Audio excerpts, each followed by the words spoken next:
checkmate po si Vince Dizon, na checkmate po ang pagsisinungaling ni Vince Dizon. Pinadama lang pala siya ni Libiste. Grabe po, ang hawak ni Libiste ngayon ay email mula po sa DPWH. Pinasasakay lang kayo para makita kung magsisinungaling kayo o magtatago. Nabisto tuloy ito si Vince Dizon. Wala na po, no? Boy Dahak Dizon. Ayan na ang iyong katapusan ng iyong political career. May nalalaman ka pa. Gusto mo pang tumakbong vice president o kaya senador, ha? Utot mo, checkmate ka kay Libiste. Kawawa naman. Natuklasan po. Natuklasan. Nagsisinungaling. Itong si Vince Dizon, kawawa naman. Si Lacson naman po sa isang banda, ay ayaw pong magpadaig. Dahil po sa mga expose, ayaw niyang matabunan na siya yung tunay na Mr. Expose. Yung ba talaga dahilan ng pag-expose mo ngayon? Nilaglag po ni Lacson ang 5 cabinet official. Ngayon po, hindi na ba matiis, Lacson? Kinakailangan na mang-agaw ka ng eksena? Okay lang yan. Yung mga ganyang pabor po sa atin yan. Nag-agaw po, pilit mang-agaw ng eksena ni Lacson. Nag-expose rin ng sarili. Sinabayan po itong si Leandro Libiste. Yan, alam niyo po, no? Pahiya po rito, napahiya po itong si Vince Dizon, napahiya po itong si Auntie Claire, at sa mga nangangantsaw po dito po kay Libiste na panay hearsay, pahiya po kayo ngayon lahat. Eto po, nilabas po ni Libiste ang email na may pirma pa nito ni DPWH Secretary Vince Boy Tokis Dahak Dizon. Idahak mo kasi yan. Kaya ka hindi maayos magsalita eh. Idahak mo yan. Dahak lang po ang katapat niya ni Vince Dizon. Kawawa naman. No, ang taas-taas ng tingin sa kanya nung panahon ni Duterte.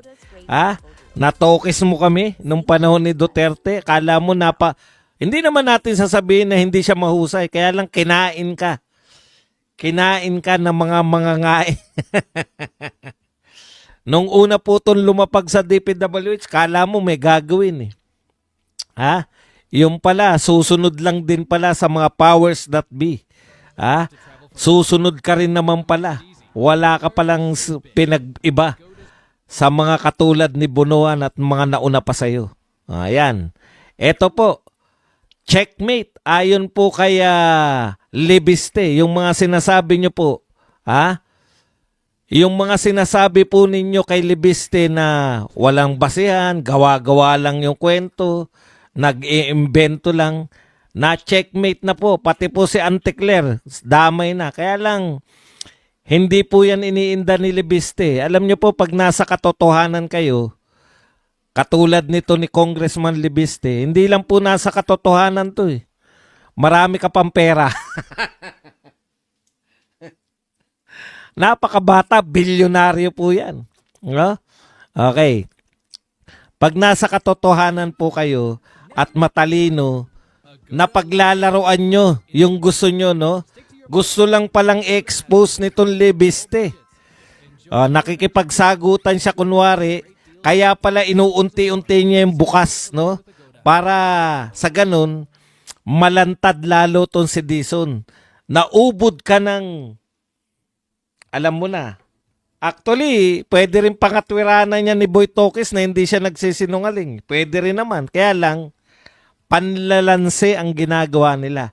Ito po ang sinabi ni Representative Libiste. Checkmate on Department of Public Works and Highways Secretary Vince Dizon on his request for the latter to follow up through on his word to release the Cabral files. Okay. Tama naman na sinasabi ni Vince Dizon na hindi niya na-authenticate. Pero ang pinalalabas mo kasi parang wala kang alam. 'Di ba? Ang dating kasi sa amin, yung pagkaka-diskarte mo sa media, yung mga sinasabi mo sa media, parang wala kang kamalay-malay. Saan galing yan? O, sinabi mo pa, ha? Ito yung sinabi mo na si Leandro, pinwersa niya yung pagkuha. Pinilit. O ano ba yung right term? No? Talagang hindi bukas sa loob nyo yung nakuhanan kayo ni Leandro. Actually, hindi po outright na nagsisinungaling. Kaya lang nanlalans itong si Boy Dahak dahil hindi niya sagutin ng diretso 'Di ba? Gusto niyang siraan si Libiste. O ngayon, pinadadama ka lang pala. Ano po ang sabi ni Libiste ngayon? Checkmate po. Ayan po ang sabi ni Libiste.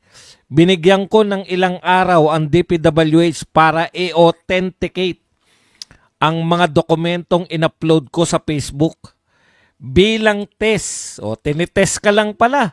Dison. Ha? Bilang test. Kung magsisinungaling ba sila, may tatago o aamin sa katotohanan. At para makita natin kung ayaw nila talagang isapubliko ang files na ito, yan po ang sabi ni Libiste. Binigyan ka ng ilang araw. Nagpatikim lang si Libiste. Kaya pala, yun pala ang purpose sa mga nagtataka po. No? Kasi marami nagtataka na bakit hindi na lang isahan. Dialogue yan ng mga pro-Marcos Huwag po kayong papatangay kasi sa mga pro-Marcos mag-isip. Pro-BBM. Dialogue nila yan. Gusto nila isahan. Ganyan din yung gusto nilang gawin kay Saldi. Bakit po hindi dapat isahan? Kasi once na sinagot na nila, wala ka ng pambato. Kaya pala inuunti-unti ni Libiste, may gusto siyang patunayan. No? Ano ang reaksyon ni Boy Dahak Dizon kung sakali na maglalabas siya? Sasabihin niya ba na ilalabas niya na ba yung iba pang detalye? Kasi hinihintay, hinahamon ni Libiste. Ilabas mo. O magsisinungaling ba sila o may itatago? Ha?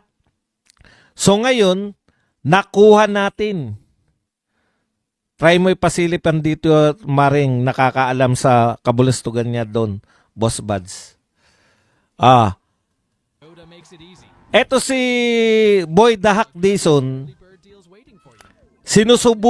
sinusubok lang pala ni Libiste. Ganon talaga. Kaya nga bata pa lang yan, bilyonaryo na Ngayon ko lang natuklasan, kasama pala to sa batang promil. Antindi. Kaya pala tinatawag. Bakit ba tinatawag na promil kid to? Isa po pala siya sa mga promil kids noon. Yung mga kinaaliwan nating mga bata. Na ngayon siya lang yata ang pinakamatagumpay sa mga promil kids. Yung pinakasikat doon, yung Shaira di ba? Na nag-artista ba?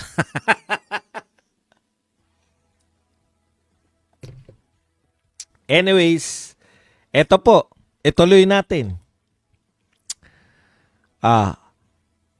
Bilang test kung magsisinungaling ba sila, maitatago o aamin sa katotohanan. At para makita natin kung ayaw nila talagang isapubliko ang mga files na ito. So ano po ang napatunayan ni Libiste at napatunayan natin? Na sila ay nagsisinungaling, may tinatago at hindi umaamin ng katotohanan dahil ayaw nilang isapubliko ang files na ito. Okay. Pinakita niya po yung email niya. Narito po ang October 1 email ko kay Sec Beans na nagko-confirm ng FY 2025 DPWH budget PDF. At ang October 20 email ng DPWH kung saan pinadala sa akin ang ano na nga yung F sa FY? Year yung Y, di ba? Financial year 2026 DPWH HGAB summary by Deo LD. As per instruction of Sec Vince Dizon, kasama ang pirma ni Sec Vince Dizon. Ayan. Sa'yo pala galing. Sa'yo pala galing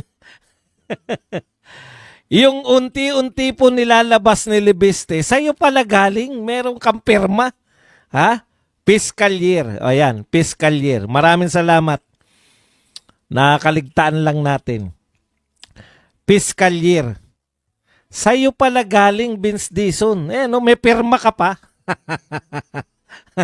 Yung pinapakita niya unti-unti, ang sabi niya, yung 2025, fiscal year 2025, in-email niya sa'yo, pinakukonfirm niya, no? Ayan, na nagkukonfirm ng fiscal year 2025 DPWH budget.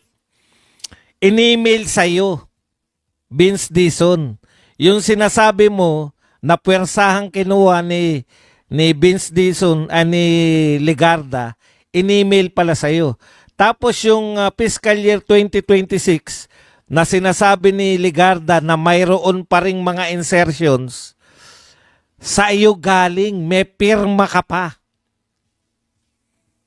Tapos sasabihin mo, hindi mo ina-authenticate? Oh, eto ang katotohanan. Sabi ni, tuloy po natin yung pagbabasa. Ito po ang katotohanan. Sinabi sa akin ni Sec Vince noong September na isa sa publiko niya ito. Oh, yan po yung sinabi mo. Naniniwala po ako na gusto ni Sec Vince na i-reforma ang DPWH. O kaya niya isa sa publiko. Kaya ang panawagan ko na lang sana ay wag nating i-pressure. Ito, inuuto ka na, Sec Vince Dizon. Ha? Kasi uto-uto ka. Nananawagan. Nire-reverse psychology ka na. Nananawagan na lang ako na sana ay wag nating i-pressure si Sec Vince Dizon na itago ang katotohanan. Kalimutan niyo po ako. May datos naman ang DPWH. Ayan. Sana hayaan natin si Sec Vince na isa publiko lahat ng datos. Magkanong allocable ng bawat politiko, sino nag-propose ng lahat ng proyekto, bahala na po sino matamaan. Yan po ang aking panawagan. Wag daw natin pressurein si Vince Dizon. Hayaan nating magkusa, katulad ng pangako niya kay Libiste. Mahirap po talaga na ilabas ang listahan na nando ng pangalan ng halos buong gobyerno. Pero kung ito po ang tama ay at may magaling tayong DPWH secretary, inuuto ka ng batang-batang bilyonaryong congressman. Magaling ka daw. Magaling ka magtago. Magaling tayong DPWH secretary. Sana wag natin siyang pigilan na ilabas ang katotohanan. Opo, hindi po namin pipigilan si Secretary Vince Dizon. Vince Dizon, nakikiusap na sa'yo. Ikaw na maglabas. At itatama niya na lang kung mali ang nilabas mo. Binabato niya sa'yo di ba? Matalinong bata. Bakit siya maglalabas? Tapos sasabihin niyo pag may nakita kayong mali. Katulad ng ginagawa niyo ngayon, lahat ng media, sinusuri. Bakit merong pondo dyan? Samantalang patay na yan. Bakit may ganun? Bakit si Redon nariyan? Ang linaw po yung Keredon. Yung Keredon, kahit sino pong grade 3 student, pupil pala, kaya pong ipaliwanag yung Keredon. Ikaw Redon, partido, hindi ka naman binoto ng tao eh. Binoto yung partido mo. Partido mo yung may allocable. Nagkaliwanagan po tayo. So si Vince Dizon, hanggat hindi niya yan nilalabas, ibig sabihin, may kopya po si Leandro. So bakit nga naman siya yung maglalabas? Hayaan niya si Vince Dizon. Kung ayaw ilabas ni Vince Dizon, isa lang po ang patunay niyan. Meron siyang tinatago, meron siyang pinagtatakpan, at siya ay nagsisinungaling. Authenticate. Ilabas nyo yung dokumento. Ikaw na maglabas. Hindi naman po tungkulin ni... Eto lang po hindi po tungkulin ni Libiste yan. Tama yung ginagawa. Ako, sang-ayon ako ron sa bata eh. Magaling na diskarte yan. Tungkulin niya ba na maglabas ng dokumento laban sa DPWH? Tignan nyo nga, ilan pa lang ang nilabas niya, inakusahan na kagad siya na hearsay. Oh, hearsay pala eh. 'Di ba? Hearsay pala. Bakit hindi nyo ilabas yung katotohanan? Kayo na maglabas para hindi na hearsay. Kaya ang galing po, pinupuwersa niya si Vince Dizon na ilabas. Pero pag may palpak po, halimbawa po, may binura sila. Halimbawa po, meron silang tinanggal.